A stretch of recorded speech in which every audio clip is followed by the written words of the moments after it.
and welcome to another video. In today's vlog, I'm going to bring you with me in what has been the craziest, most intense month for me. I'm going to show you the process of the last sculpture I did for my solo show and then talk about the solo show a lot. There's also going to be a lot of box making and sharing about my artworks, basically the last preparations for my solo show in Melbourne, which is going to be next month on the 5th of November. So in case you're in Melbourne or near Melbourne, I would love to see you there at the opening because I'm going to go to Australia and I'll be leaving in just 3 days. I'm doing all the video editing, etc. in the coming days. We will see how that goes. But yeah, today it's going to be all about one specific sculpture, a lot of boxes, and a lot of preparation, and a sort of private opening where you're invited to preview my show with all the artworks I've been working on for a good year now. So yeah, it's going to be fun and I really hope you're going to enjoy this vlog. So when traveling, I had this sketchbook with me and we went to, I'm not sure if it was a science museum. I think it was a science museum in Salzburg in Austria, and there was an aquarium in it.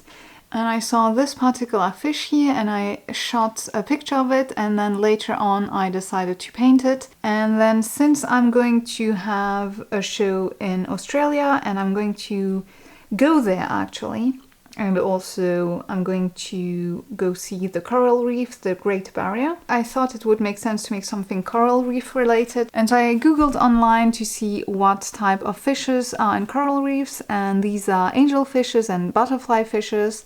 And then I doodled this quick sketch of a book and the fishes going in and out. And so this is the basic idea, and right now I am cutting out paper cuts of those tiny fishes here, and the idea is to make sculptures out of them. I actually really like the cutout. I'm probably going to make something with it, and I'm going to make a class about this. Now, to draw these out, I use some colored pencils. Now, technically, most of these are not light fast, though I'm still doing light fast tests right now. Some of them might be, I'm not sure. I actually searched online to see which one were light fast and not. And a lot of the Prismacolors are not light fast, and I purchased the huge box, when was it, 2 years ago. And yeah, Prismacolors are like nice and not nice. When you sharpen them, they tend to break easily, and they're just really soft. But at the same time, it's really nice to use. So I'm not sure what you think of those. And the polychromos, I had a set that I got as a kid. So some of these I really used almost to the end. And I want to keep them and make some kind of an artwork with those. And yeah, and I found a light fast test on the polychromos, and I was a bit shocked about them, on how poorly they did, which actually brought me to buy some Caran d'Ache, which I'm not using for this because it's not for the final artwork. It doesn't matter because I'm going to paint over them, so it's mostly to draw the outline. I've gotten into the habit of using these colored pencils just to make the outlines, so I don't have to throw them away. And sometimes I also use them in sketchbooks, but I haven't had a lot of time for sketchbooks. I hope I can make more time soonish. But yeah, basically anything that is not going to be used in a final artwork that I sell, I take non-light fast items when I have them. And in the colored pencils, I have a lot of not light fast pencils, so I use them for that because I don't want to throw them away. And honestly, they're really nice to use. It's just for artwork that will sell for quite a bit of money, I cannot use something that is not going to last at least 30-50 years. I'm going to keep drawing and cutting out some fishes, and yeah, hopefully today I have the sculpts ready so I can paint the fishes tomorrow. I'm really excited about that one. I actually plan to use the fishes in another sculpture as well. So yeah, let me work, and I'll check back with you later.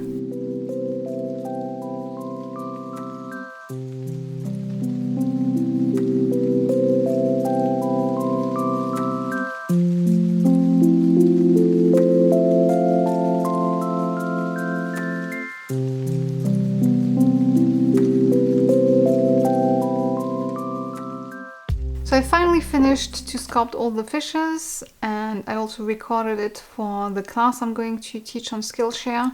That's usually how I do it.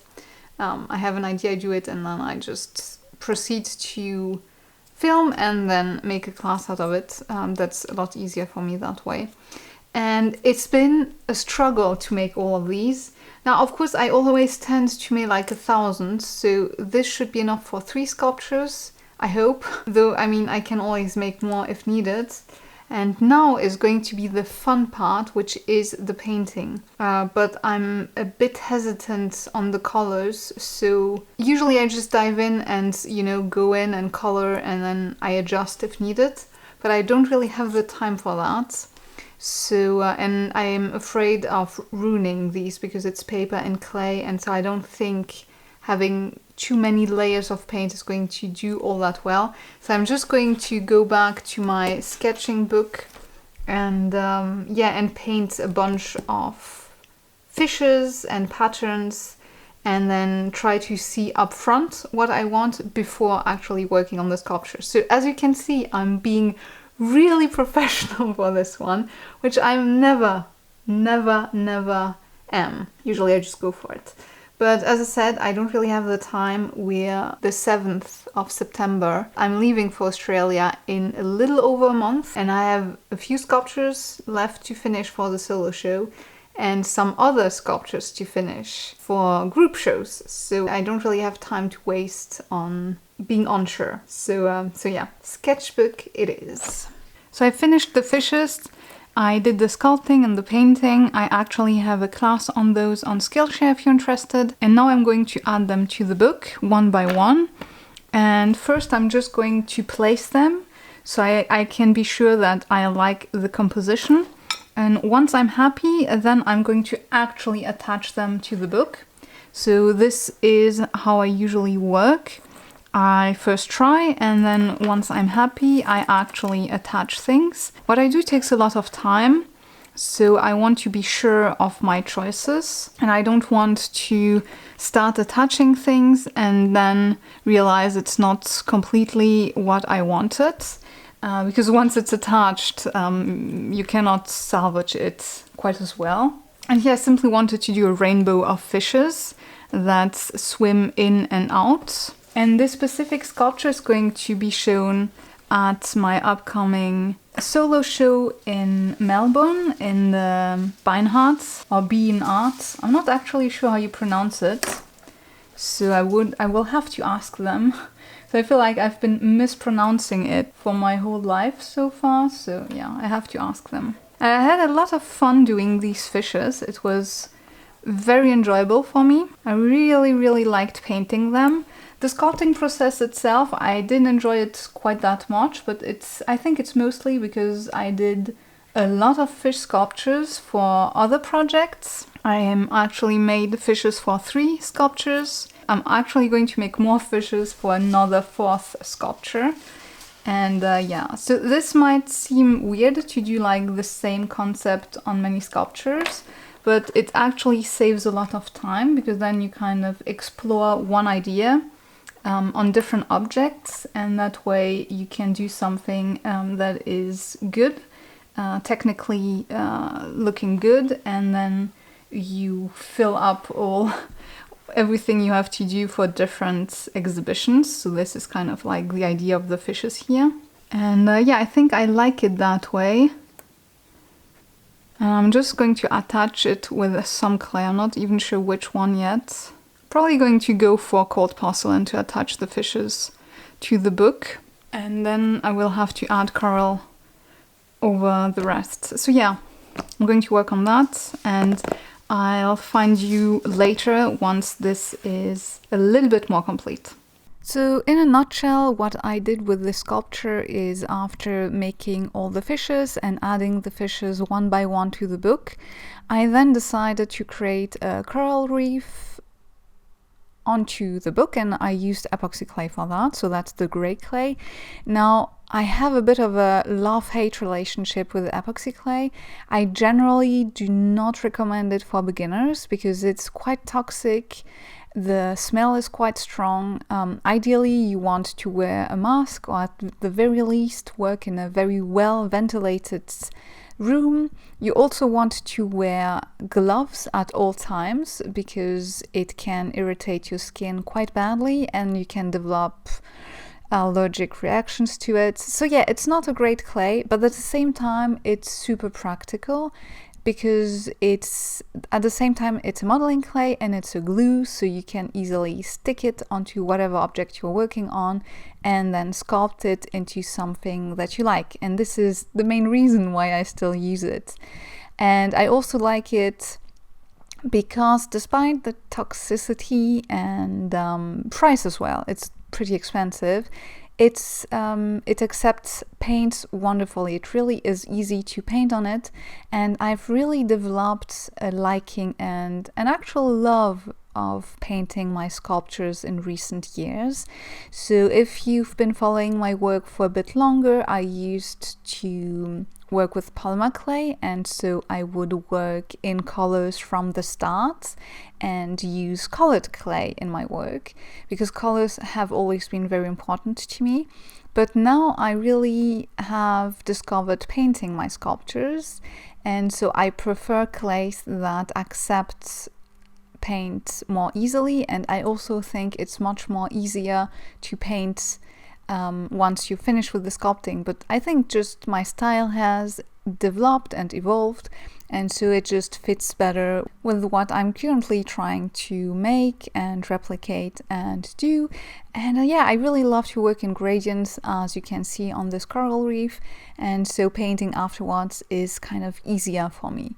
You could of course work with other clays, but yeah, epoxy clay doesn't shrink, and this is a massive advantage, and you don't have to bake it, which again for me in my specific work is also an advantage. That being said, I have been trying to implement nicer materials in my work, like paper and watercolor and other types of clays. So I suppose it's a work in progress. But yeah, I did enjoy the making of this. It's totally my comfort zone. You have a rainbow in gradient, you have fishes and coral reefs and all of these shapes that I keep doing and that I really enjoy. I do like an accumulation of really tiny things, and yeah, this is I think what I enjoy most sculpting. It's kind of easy in a way, and sometimes I want to prove to myself and the world that I can sculpt more complex shapes.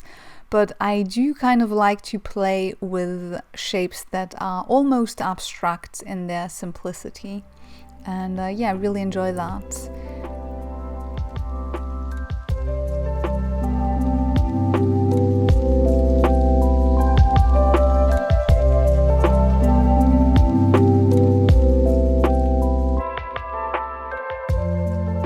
So I wanted to check in. I have still 1 month left before going to Australia, and right now I'm making boxes for all the book sculptures, and I'm not too bad with those. And I've been making boxes for my work for years now, and for some reason I never thought of actually adding something to the lid. Actually, I have a video on how I make my boxes, so you can check that out if you'd like. I'm going to link it somewhere here.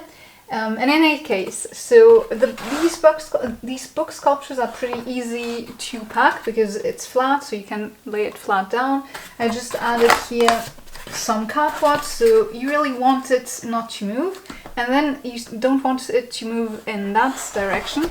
I simply made some cardboard triangles, and when you put it on, and then it doesn't move. And it's such a silly, easy thing to glue it on there. And what I used to do was to make everything, so I would have this here, but then I would add another layer of cardboard that you would remove, and then have the lid, or make the inlet and then the lid on top. And I thought, why not make the inlet and the lid at once? The only thing that I need to do now is to draw that sculpture here, so it's easy for the collector and the galleries to know, okay, so this lid comes that way on top of the sculpture, because this is always something that I'm trying to keep in mind, is to keep my boxes easy to use. As people are going to buy the sculpture, have the box with it, and then keep the box, because if you move or something, then you're going to need the box for the sculpture. So yeah, I'm like, it's super easy thing, but I'm glad I did it. Yeah, and I'm going to keep making boxes, and I will show you all the boxes once they're done, and also all the sculptures. I'm almost done. I'm still not completely finished with the book sculptures, I know. I have one going that is close to completion, the one with the fishes, and then I have the Holy Hog sculpture that I want to finish as well. And technically I wanted to make more book sculptures, but we will see. Just 1 month left. I will send half of the boxes per courier to the gallery, and half of the boxes I'm going to travel in a huge suitcase, because I figured that way I'm sure I have at least half of the work with me for the show if something happens. It's unlikely that the suitcase and the box get lost in transit, so at least, you know, that's a bit more reassuring for myself. And yeah, that's pretty much it. As you can see, I'm pretty excited. My stress levels are pretty high right now because the boxes are not completely finished. I feel like once I finish the boxes, it's going to feel a little bit better, and then once I finish those 2 book sculptures as well, and I still have 1 sculpture for group show to make. Those are the most important ones. And then hopefully the last week I will be able to edit videos and make a Skillshare class, and then I can go and have fun and adventure in Australia. So yeah, I'm going to go back to work, and yeah, see you later.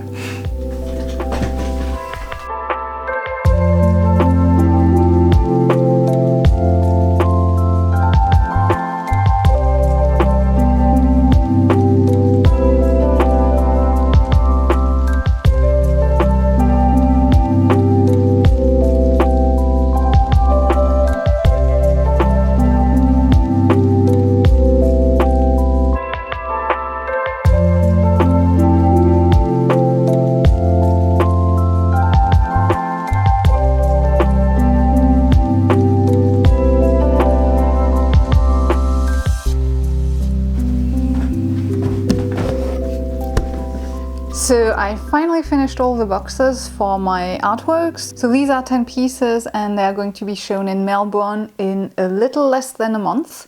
Opening is on the 5th of November, so if you're in Australia or near Melbourne, come and check it out. I'm going to be at the opening as I'm going to be traveling to Australia. I'm actually leaving in just a few days. The boxes here, half of them I'm going to ship to Australia, and the other half I'm going to bring with me in a big suitcase. It was a really stressful past couple of weeks, but I'm done. I'm really happy how they turned out.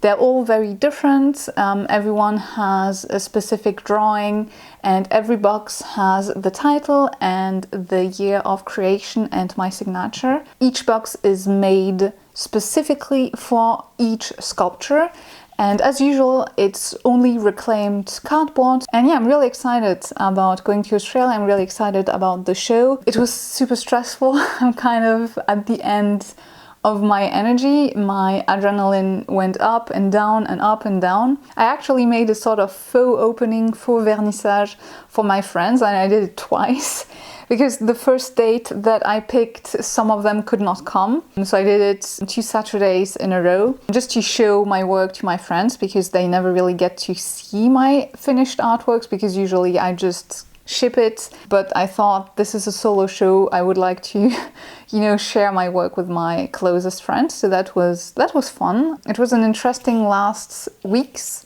and now I'm going to finish this up, package half of it, and I know which ones in a huge cardboard box, so it can ship tomorrow, and then prepare my suitcase. Luckily, I'm used to backpack traveling, so I never actually use a suitcase for my stuff, so I'm not too worried about that. I know the boxes, I already checked if the boxes would fit half in the suitcase and half in the huge box, and everything is fine. And then of course I have a lot of video footage, and I've only got 3 days left. So hopefully I can edit most of them. I'm going to edit this one for sure, but I wanted to do a Skillshare class, and I'm close to finish, but I'm not completely done. So I don't know about that. And then I have a lot of footage for a lot of YouTube videos, but I'm also feeling a bit tired, and there's still stuff to prep for my Australia trip, because I'm going there for 1 month, and I'm mostly done, but I did still want to do some binding for some watercolor paper to take with me. And yeah, I need to pack stuff and check and weigh, because I said I'm going to be backpack traveling, so I need to weigh my bag to see if it's going to be okay, especially since I'm thinking of taking a proper reflex DSLR camera with me. And usually I just use my phone nowadays, because that's mostly good enough, but I'm going to be going into the rainforest. I'm sure it's going to be fascinating nature-wise, but it's also, I don't want to get too close to most insects, because some can be dangerous, but I still want pictures of them. Okay, I'm going to finish the packaging, and yeah. So as I just mentioned, I did prepare an opening for my friends, and this is me preparing for it. So I did clean up my studio. I think it was never that clean and organized. It hasn't been in a very long time, because I used those 2 tables for the whole books and for the artworks. And yeah, and to show everyone what I was working on.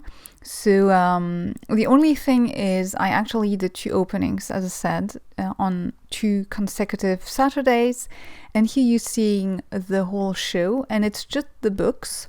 I actually showed some artworks for group shows during the first Saturday, but I didn't have them anymore for the second one, and this is when I did the footage of this. So yeah, just a few close-ups of all the artworks that I've been working on over the last year for the solo show.